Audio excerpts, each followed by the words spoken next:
Dari On Level Media, ini adalah Perempuan Nakal. Podcast cerita perempuan-perempuan yang membuat sejarah karena menolak untuk menurut. Saya Ivon Kristiani. Di episode kali ini, kita akan ngobrol dengan seorang tamu spesial. Nama saya Pratiwi Putri Lestari Sudarmono. Saya bekerja sebagai profesor bidang mikrobiologi saat ini di Fakultas Kedokteran Universitas Indonesia. Prof. Pratiwi ini adalah astronot Indonesia pertama. Kita akan mendengar kisahnya ketika ia kuliah kedokteran, di mana ia mengalami suatu peristiwa yang membuatnya tidak mau menjadi dokter lagi dan memilih jalan lain, hingga ia terbang ke Houston untuk menjalani pelatihan astronot bersama NASA.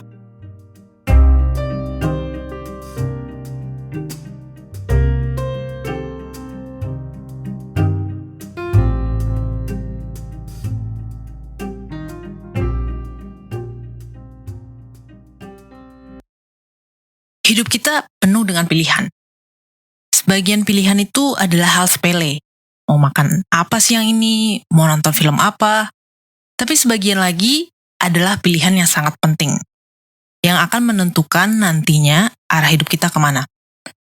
Kita mau ambil jurusan apa, mau melamar kerja kemana.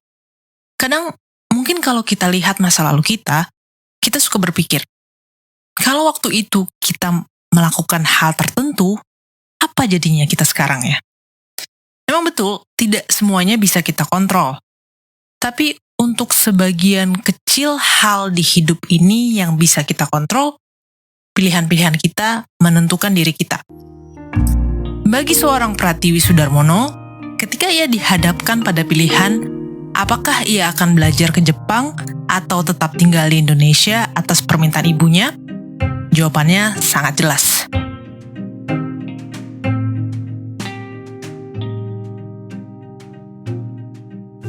Sejak kecil, Pratiwi terkagum-kagum melihat bapaknya dengan tabung reaksi. Ayah saya adalah seorang peneliti dari bidang ilmu kimia teknik. Jadi dari kecil memang saya terbiasa untuk bergaul dengan berbagai tabung reaksi, dengan suasana laboratorium pada saat ayah saya masih menuntut ilmunya di ITB waktu itu.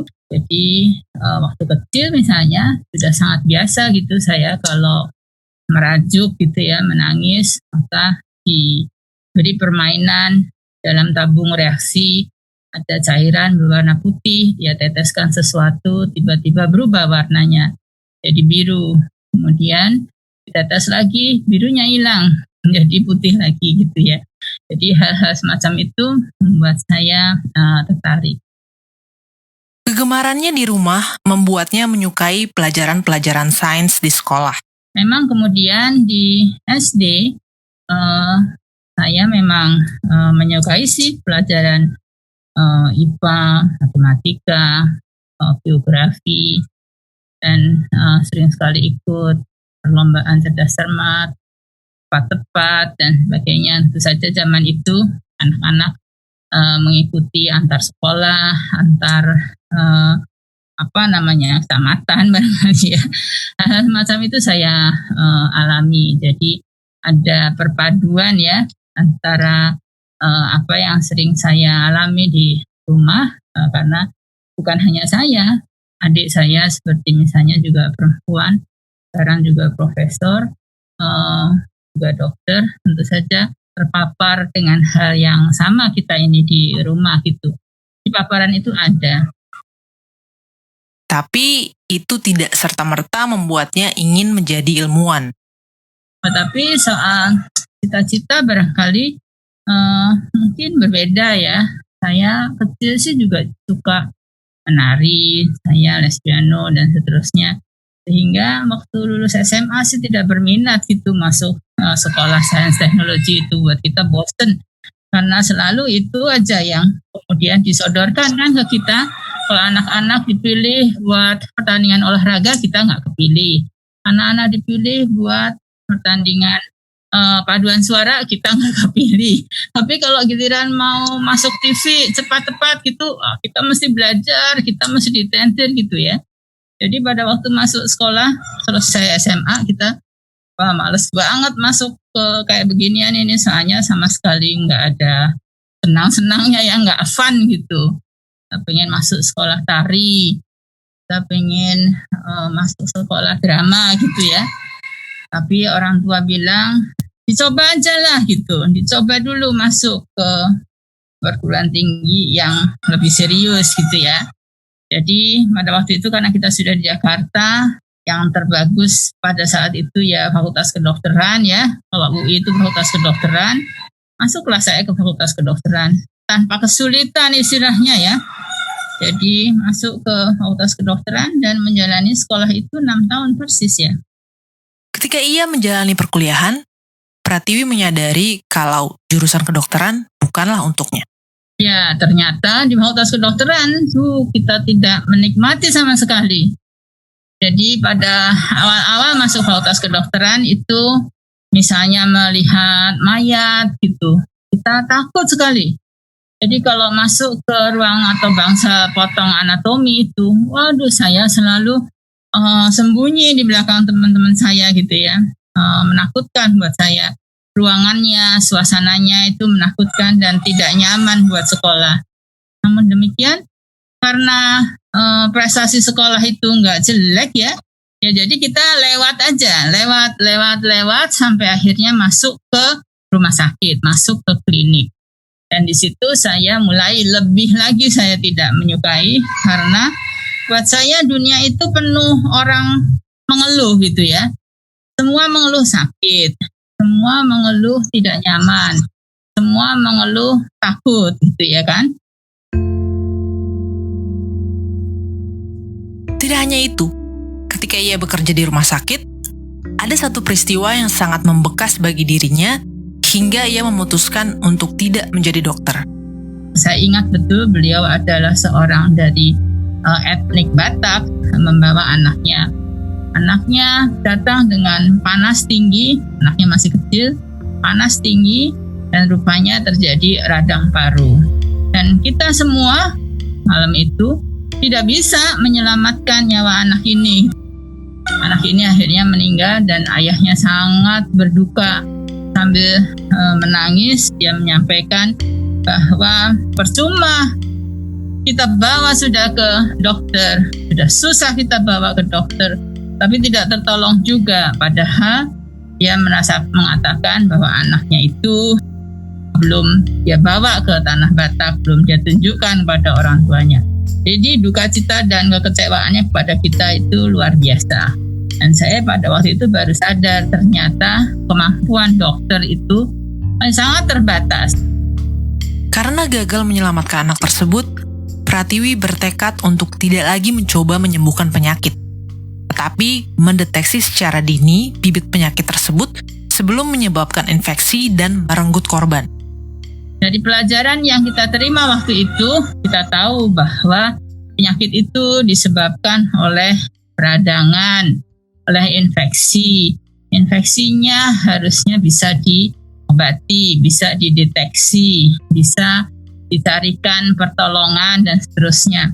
Tetapi baru kemudian saya memahami betul bahwa dunia kedokteran itu, dokter-dokter yang di ujung tombak itu harus ditunjang oleh penelitian-penelitian yang mencari obat, mencari cara mendiagnosis, mencari cara mencegah, dan seterusnya supaya mereka-mereka itu tidak sakit dan tidak mati.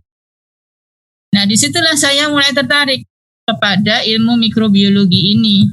Ilmu mikrobiologi ini kan kalau di kedokteran adalah ilmu mengenai dasar klinik yang menyebabkan penyakit kan ya.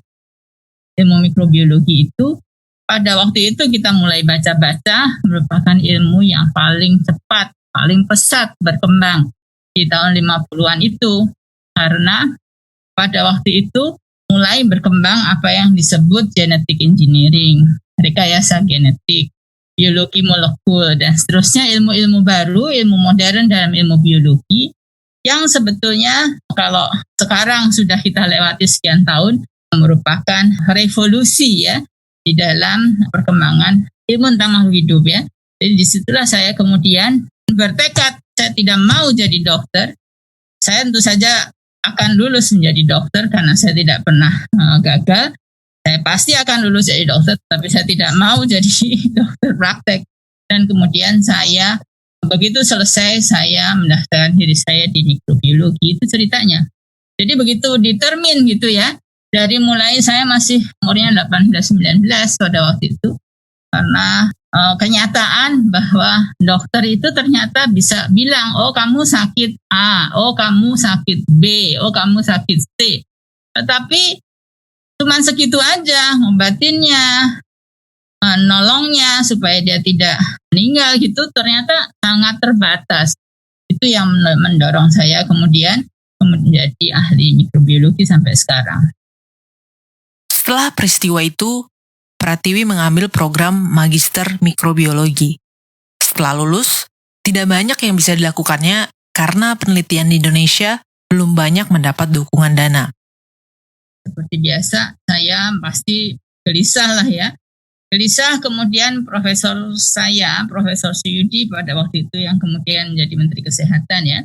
Profesor Suyudi almarhum kemudian mengatakan sudah kalau kamu di Indonesia ilmunya pasti tidak berkembang karena zaman itu juga penelitian sangat kecil ya dananya dan sangat kecil prioritasnya apalagi penelitian kedokteran karena pada waktu itu yang diutamakan di Republik Indonesia itu adalah penelitian mengenai pertanian. Saya ingat betul. Jadi saya tidak punya uang untuk melakukan penelitian. Tidak ada yang mendorong, tidak punya peralatan. Maka Prof. Yudi mengatakan sekolahlah ke luar negeri. Namun, ternyata keputusannya untuk luar negeri tidak disetujui oleh ibunya. Ya, meskipun saya kayak begini, anak kayak begini ya, tetapi tetap aja ibu saya itu sangat tradisional. Saya lahir dari keluarga tradisional Jawa yang masih memegang kuat nilai-nilai tradisi. Jadi ya pertama tantangan tentu datang dari orang tua. Tantangan kedua datang dari keluarga sendiri. Pada waktu itu saya sudah punya anak satu. Bahkan waktu saya sekolah ke luar negeri itu pun saya juga sudah punya anak satu. Jadi saya menikah segera sesudah saya selesai jadi dokter. Jadi buat mereka berusaha untuk meluruskan tanda kutip jalan kita gitu ya. Berkali-kali itu kita dipanggil dan sampaikan, mari kita luruskan jalan pikir kamu gitu ya. Jadi itu saya rasa tantangan paling berat. Namun demikian sebetulnya yang paling berjasa adalah suami saya. Beliau mempunyai pandangan bahwa pemikiran atau ide atau gagasan itu enggak mungkin mampu dibendung. Apalagi kalau kita bekerja di lingkungan akademik ya, nggak mungkin dibendung. Dia bilang saya sebagai suamimu nggak mungkin bisa membendung itu, dia bilang gitu. Jadi meskipun hari ini tidak pergi atau tidak sekolah atau tidak berangkat atau tidak keluar rumah lah istilahnya setiap hari itu, tetapi besok pasti permintaan itu datang lagi, lusa pasti permintaan itu datang lagi. Sudah, jadi mari kita hadapin saja bersama gitu ya. Jadi itu sebetulnya turning point-nya ya, karena ada yang mendukung. Saya mengalami atau melihat teman-teman yang tidak mempunyai dukungan seperti itu, dan itu menjadi struggle yang besar dan menjadi kerugian sebetulnya buat masyarakatnya dan buat bangsanya ya. Memangnya apa yang mesti diluruskan tuh, Prof? Ya, yang lurus itu ya gitu, ada pemikiran bahwa seorang perempuan pergi meninggalkan rumahnya. Mereka bilang itu adalah burung liar lah gitu ya, burung liar itu saya bilang. Tidak boleh menjadi seorang yang liar seperti itu.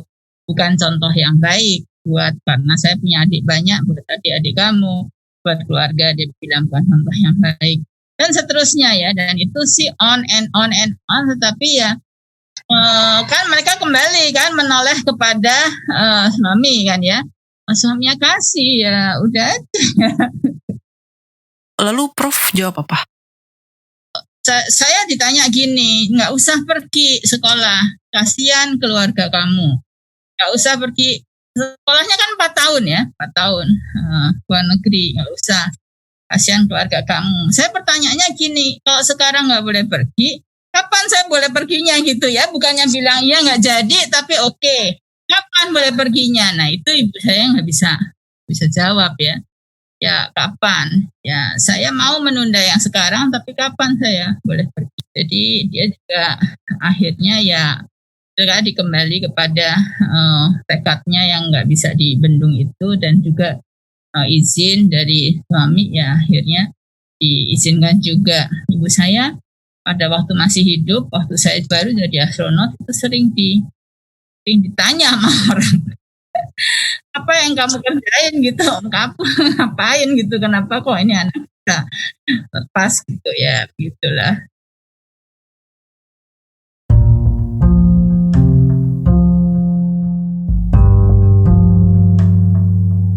Tidak ada yang bisa menahan Pratiwi karena tekadnya sudah bulat. Maka pergilah ia ke Universitas Osaka di Jepang. Jadi sekolahlah saya ke luar negeri pada waktu itu, ke Jepang. Kesempatan pertama adalah ke Jepang. Dan yang saya ambil sekali lagi adalah biologi molekul. Jadi biologi molekul yang belum ada satupun orang di sini yang memahami apa itu biologi molekul. Bahkan di Jepang ini pun masih baru. Jadi saya di Jepang, di Osaka University itu pelajari biologi molekul. Bahkan di sana perempuan yang ada di dalam laboratorium itu juga hampir tidak ada, semuanya laki-laki gitu yang pelajari biologi molekul itu. Dan tidak semua laboratorium kedokteran itu sudah mempraktekkan biologi molekul itu. Selama di Osaka, mungkin Pratiwi adalah satu-satunya perempuan di lab mikrobiologi. Ditambah, ia adalah orang asing. Kehidupan selama di sana tidaklah mudah. Awalnya sangat sulit. Awalnya kita tidak dianggap ya kan, nggak dianggap. Apalagi laki-laki Jepang itu kan sangat merasa superior ya daripada perempuan. Apalagi kepada perempuan asing, mereka itu pada umumnya tidak mau bergaul. Satu hal lagi ya yang challenging adalah kita harus memahami budayanya, harus memahami jalan pikirnya dari teman-teman kita laki-laki itu. Karena kalau tidak, kita nggak bisa terjang begitu aja. Kalau terjang pasti kita disingkirin, taruh di pojok, habis perkara gitu ya kan. Jadi kita harus bisa mengambil hati mereka gitu. Jadi menunjukkan itu tadi, bahwa kita punya ide, kita punya sesuatu yang layak untuk diperbincangkan. Jadi pada waktu itu kan saya datang dari Indonesia. Maka kita bisa bawa ide penyakit di Indonesia yang tidak ada di sana. Pada waktu itu saya kerja dengan racun yang menyebabkan diare ya. Jadi pada waktu itu belum pernah dieksplor mengenai hal itu dari sudut genomik, dari sudut biologi molekul. Jadi itu yang kemudian kita sampaikan. Ternyata mekanismenya sangat unik begitu ya, dan itu menjadi topik yang ya tentu saja kemudian bisa dipublikasikan, bisa didiskusikan sepanjang kita di sana sampai kita selesai. Jadi itu saya rasa kita harus memperoleh itu hal-hal yang menjadi kekuatan kita gitu ya, harus ditemukan. Enggak, sangat susah memang. Karena kan ada gap yang besar ya dari perkembangan iptek kita sama mereka gitu. Selain itu, ia juga harus berada di lingkungan yang bahasanya tidak ia mengerti. Saya sendiri tidak menguasai bahasa Jepang pada waktu itu, tapi dalam rangka saya bisa membaca bukunya, saya belajar sendiri bahasa itu dari buku-buku pelajaran SD, SMP, SMA. Dan itu cukup untuk kita bisa membaca buku sains di Jepang. Dan itu saya rasa nggak bisa dikerjakan oleh banyak orang ternyata ya, karena membaca buku sains dalam bahasa yang kita tidak mengerti itu luar biasa susah ya. Tapi itu jadi struggle-nya itu ada di situ. Namun, pengalamannya selama di Jepang memberikannya pelajaran yang berharga. Saya bersyukur karena saya sekolah di Jepang, di mana mereka itu semua orang di sana menurut saya itu adalah orang-orang yang struggle. Struggling itu adalah bagian dari hidupnya gitu ya. Jadi kita juga nggak apa-apa gitu, sulit gitu, bukan masalah kalau kita itu bekerja sangat keras gitu. Misalnya hampir 18 jam mungkin satu hari ya. Jadi benar-benar di rumah itu dalam satu hari itu antara 3-4 jam saja misalnya. Jadi hal-hal semacam itu memang harus diusahakan. Demikianlah ceritanya, saya sekolah di sana 4 tahun. Saya kembali sudah menjadi doktor di tahun 84.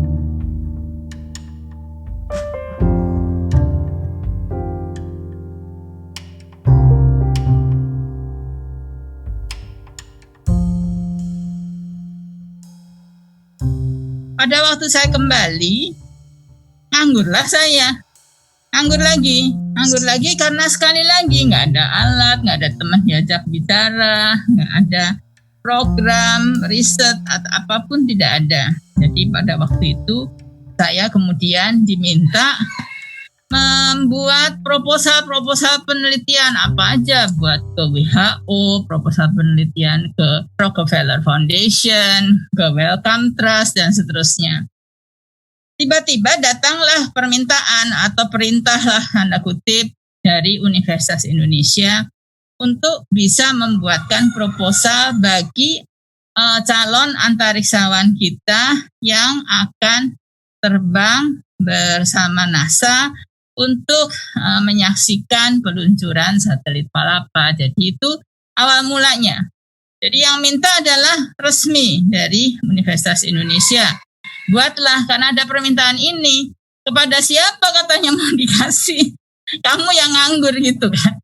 Jadi saya karena nganggur, saya bikin.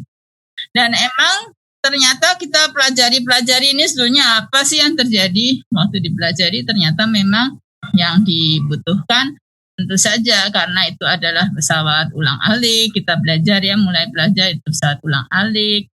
Ruangannya kecil.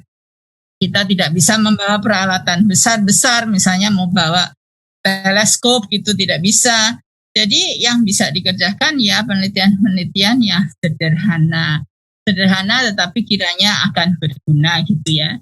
Jadi kembali kemudian saya mengajukan penelitian dari sisi mikrobiologi lagi. Jadi dari sisi mikrobiologi kita mau lihat apakah mereka-mereka yang kiranya akan tinggal di luar angkasa dalam waktu yang lama itu cukup mempunyai ketahanan. Bagaimana misalnya kalau tinggal dalam waktu yang lama, bagaimana menyediakan air yang steril, yang bersih dalam jangka panjang, kan nggak ada ini sumber air, jadi air harus di-recycle. Nah, hal semacam itu supaya tetap bisa sehat airnya kan masalahnya kembali masalah mikrobiologi ya. Bagaimana daya tahan atau imunitas, itu kembali ilmu mikrobiologi. Jadi itu saya bikin proposalnya, kemudian dilombakanlah se-Indonesia ini. Ada 50-an lebih proposal penelitian pada waktu itu ya. Dari lebih dari 20 perguruan tinggi di Indonesia ini. Dan kemudian ada jurinya, tentu saja ada panitianya. Kemudian termasuk juga berkomunikasi dengan NASA. Dan kemudian dipilihlah 5. Yang kemudian menjadi sebutannya Indonesian Space Experiment, INSPEX. Nah, pada waktu INSPEX itu diajukan dan selesai dan siap untuk di-endorse gitu ya, mereka mulai bingung nih nyarinya siapa, nyari orang yang mau pergi kan ya. Karena nggak mudah kan ya melakukan penelitian biologi gitu. Untuk orang-orang yang kita pikir bisa jadi calon astronot waktu itu. Baik itu dari Angkatan Udara, dari tentara, dari kepolisian yang mempunyai armada penerbangan ya. Ataupun orang-orang yang berminat untuk pergi ke luar angkasa yang mendaftarkan pada waktu itu. Maka kemudian dimintalah saya untuk dites. Dan kemudian saya ikutlah tes itu akhirnya. Karena bujukan bahwa ini siapa yang mau jalanin proposal ini katanya gitu, kalau bukan orang yang paham gimana katanya kami kan nggak bisa jalaninnya gitu. Tapi meskipun demikian mereka ikut seluruh rangkaian seleksi termasuk saya juga dan akhirnya saya terpilih bersama Taufik Akbar ya. Maka dimulailah perjalanan Prof. Pratiwi sebagai astronot dalam misi antar negara. Misi itu mulai semenjak saya diseleksi, itu misinya sudah antara Indonesia dan Amerika Serikat. Memang itu adalah resmi undangan Amerika Serikat ya kepada Republik Indonesia. Kami pergi ke Amerika, kami dilatih, kami diseleksi. Jadi pertama kali pelatihan ya, latihannya untuk penerbangan betulan itu ya komplit lah. Seperti apa pengalamannya waktu itu saat di NASA, Prof? Di sana kan dunianya bukan dunia biologi ya. Dunia itu dunia science, technology, engineering 100% gitu kan ya. Jadi adaptasinya luar biasa susah. Teman saya yang Taufik Akbar kan seorang insinyur, buat dia juga susah kan.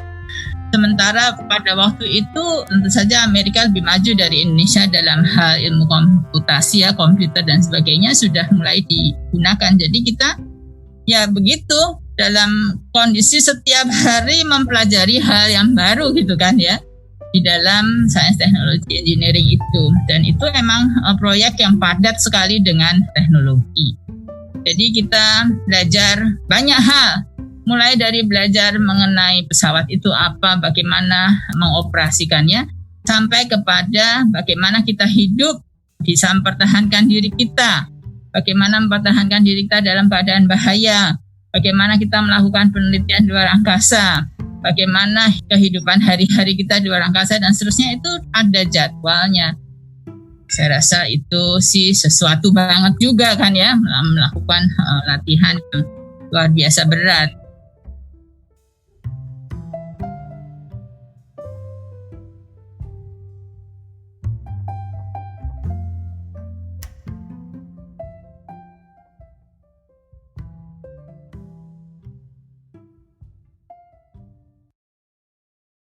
Misi antariksa yang akan membawa Prof. Pratiwi dijadwalkan untuk meluncur pada Juni 1986.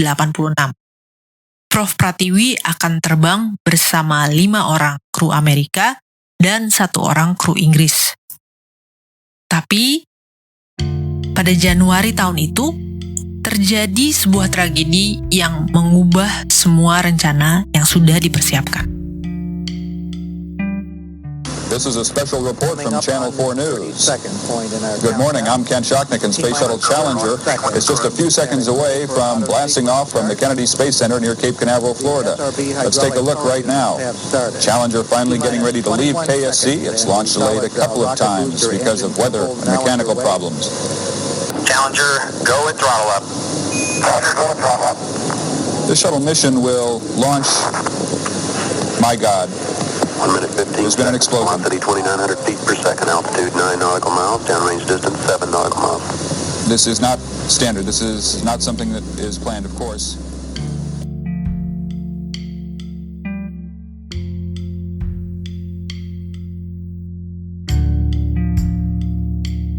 Sampai kemudian ternyata tidak bisa astronot Indonesia terbang karena meledaknya Challenger. Nah, Challenger meledak dan tentu saja itu menjadi duka cita kita semua ya, sesuatu yang tidak terduga dan tidak dikatakan secara resmi bahwa misi itu dibatalkan. Namun demikian kita secara jelas bisa melihat bahwa program ini tidak lagi visible ya, tidak bisa lagi dilanjutkan.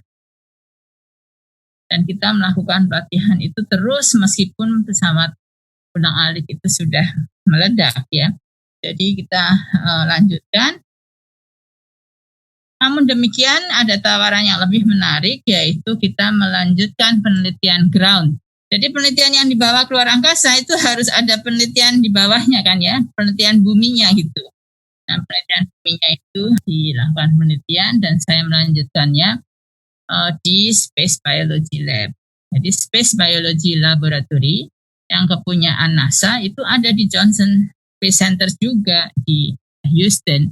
Jadi saya bergabung bersama para peneliti di sana. Dan di sanalah saya pertama kali memahami dan mempelajari berbagai hal yang terkait dengan space biology itu. Yang antara lain di dalamnya juga termasuk ilmu kedokteran penerbangan ya. Jadi ilmu kedokteran penerbangan itu juga terkait sama sekali 100% sangat terkait dengan space biology. Jadi itu luar biasa menarik, sesuatu yang baru lagi dalam kehidupan saya, dan saya pikir itu merupakan pengalaman yang luar biasa gitu ya. Misi itu berlangsung dari tahun 1985 sampai 1997 baru selesai ya. Jadi 12 tahun. Sampai akhirnya Indonesia mengalami resesi ekonomi di tahun 97. Dan pada waktu resesi itu Bapak Profesor B.J. Habibie yang waktu itu Menristek mengatakan bahwa kita tidak lagi punya uang gitu ya, karena uangnya terlalu banyak kan untuk mengirim ke sana, sementara program di Indonesia juga sudah hampir tidak ada untuk melakukan kegiatan-kegiatan kedirgantaraan. Maka kemudian program ini dihentikan. Dan saya kembali balik ke Indonesia dan balik ke Universitas Indonesia ya.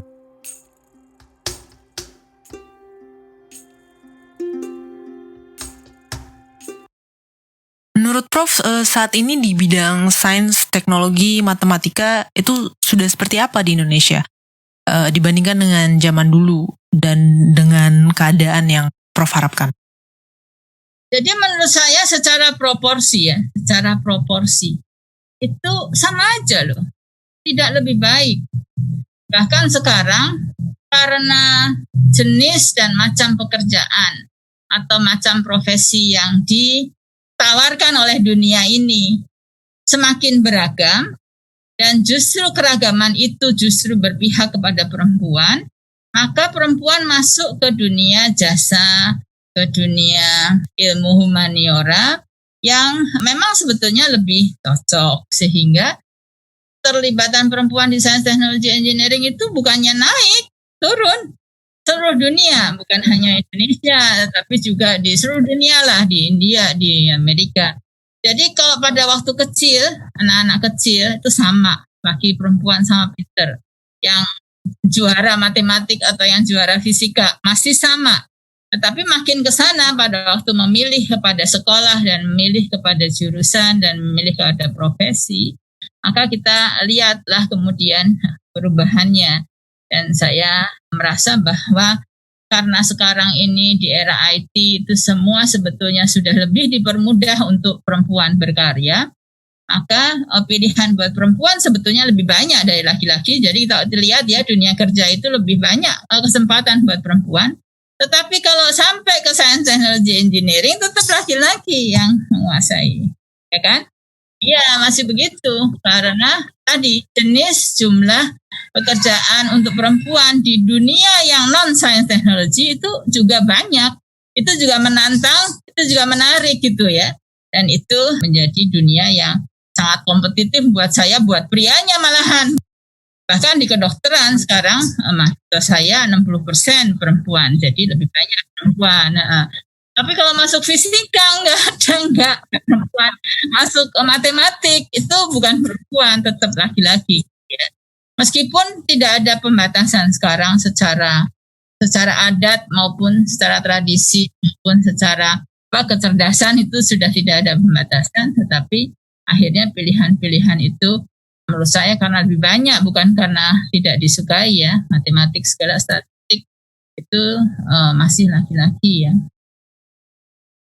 Saya sih tergabung dan sering sekali menjadi fasilitator dari anak-anak muda yang menyenangi STEM ya, sains, teknologi, engineering, matematik. Kalau di Indonesia menurut saya nih ya, kalau Anda menjadi bintang dalam advertising misalnya, dalam desain, dalam entertainment, maka pandangan masyarakat itu sangat positif gitu ya. Sehingga Anda ada di dalam sorotan lampu terus ya, dan menjadi kebanggaan semua orang. Sementara contoh yang di sebaliknya itu hampir nggak ada. Jadi sebetulnya karena nggak ada role model ya. Andai kata ada role model pasti bisa.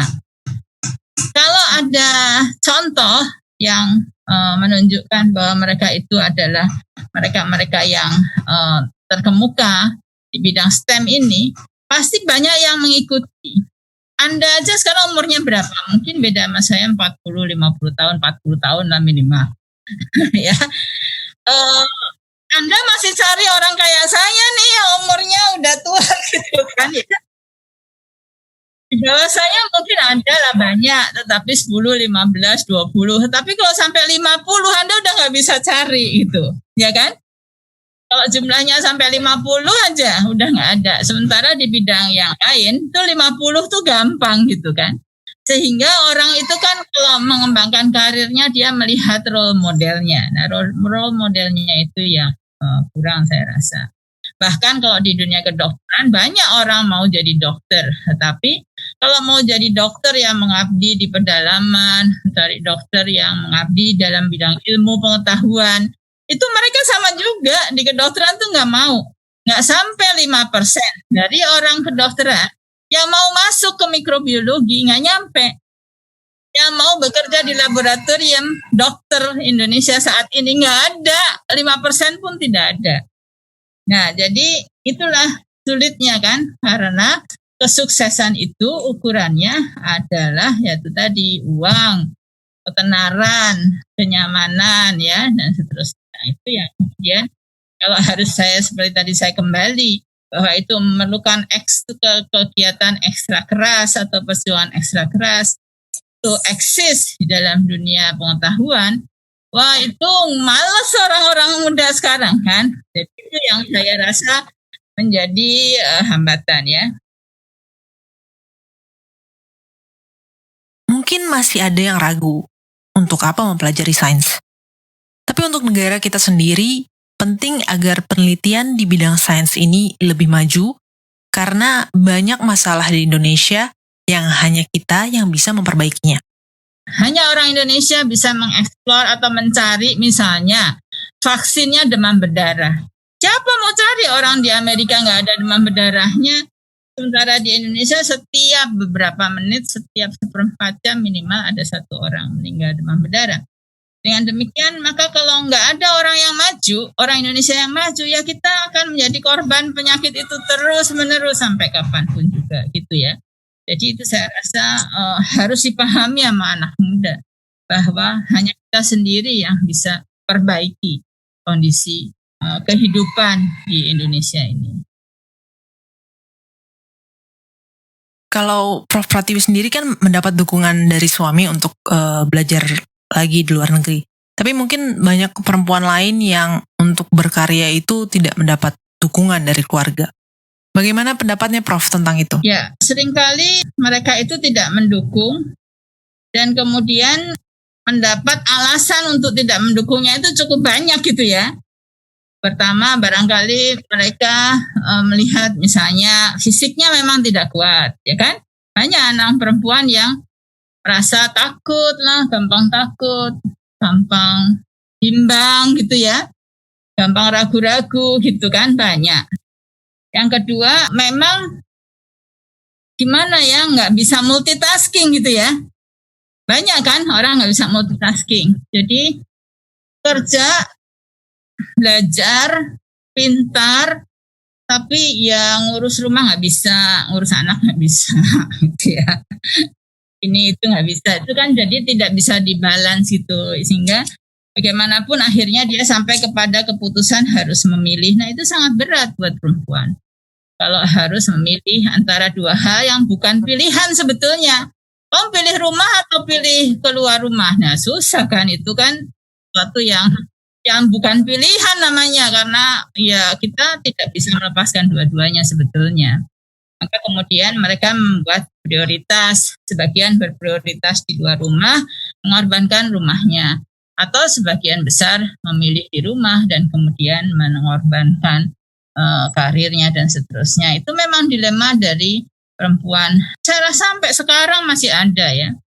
Saya masih sekarang sesudah tua gini saya melihat anak-anak, keponakan dan seterusnya yang di-challenge dengan hal semacam itu masih sampai sekarang masih relevan ya kan.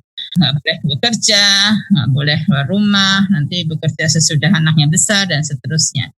Nah itu yang saya rasa tergantung pada sikon masing-masing Memang sih ada juga yang berhasil ya, banyak yang berhasil dengan cara-cara yang istimewa.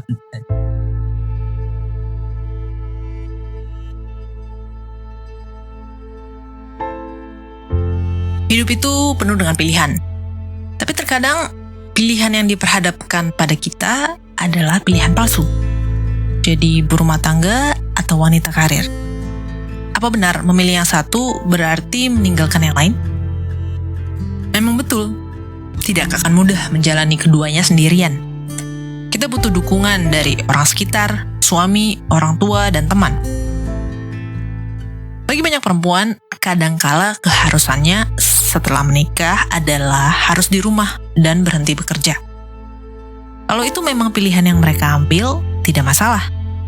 Tapi seringkali banyak yang harus membatalkan mimpi mereka setelah berkeluarga karena tekanan dari sekitar. Apabila ketika itu Prof. Pratiwi memilih untuk tidak ke Jepang, Indonesia tidak akan pernah punya seorang astronot peneliti biologi antariksa di NASA. Dan kalau perempuan Indonesia kini tidak diberikan pilihan untuk meniti karir, saat ini ada berapa astronot atau ilmuwan lain yang tidak jadi terbentuk.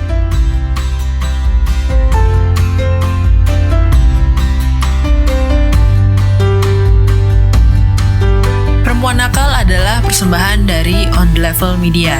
Musik oleh Blue Dot Session, cover artwork oleh Daniel Oliver, dan narasi oleh saya, Yvonne Kristiani. Terima kasih kepada Prof. Pratiwi Sudarmono yang telah bersedia menjadi tamu untuk episode kali ini.